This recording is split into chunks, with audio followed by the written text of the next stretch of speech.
ఆయన పూజ చేయడం అంత తేలిక లోకంలో ఇంకొకటి లేదు. ఎందుచేత అంటే నాకిది కావాలి అని కూడా ఏదీ అడగనటువంటి వాడు. కాశీని నీళ్లు పోస్తే చాలు పరవశించిపోతాడు.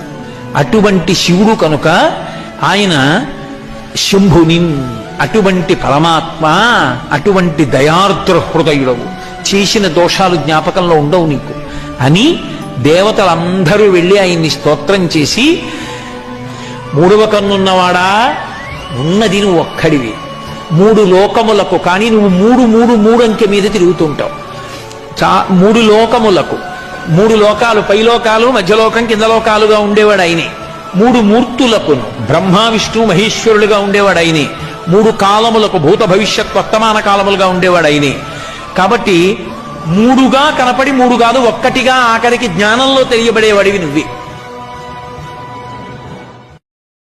ఆయన పూజ చేయడం అంత తేలిక లోకంలో ఇంకొకటి లేదు. ఎందుచేత అంటే నాకిది కావాలి అని కూడా ఏదీ అడగనటువంటి వాడు. కాశీని నీళ్లు పోస్తే చాలు పరవశించిపోతాడు. అటువంటి శివుడు కనుక ఆయన శంభుని, అటువంటి పరమాత్మ, అటువంటి దయార్ద్ర హృదయుడవు, చేసిన దోషాలు జ్ఞాపకంలో ఉండవు నీకు అని దేవతలందరూ వెళ్ళి ఆయన్ని స్తోత్రం చేసి, మూడవ కన్నున్నవాడా, ఉన్నది నువ్వు ఒక్కడివి, మూడు లోకములకు, కానీ నువ్వు మూడు అంకె మీద తిరుగుతుంటావు.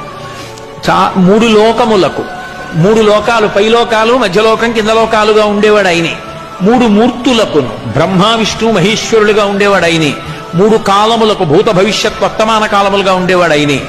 కాబట్టి మూడుగా కనపడి మూడు కాదు ఒక్కటిగా ఆఖరికి జ్ఞానంలో తెలియబడేవాడివి నువ్వే.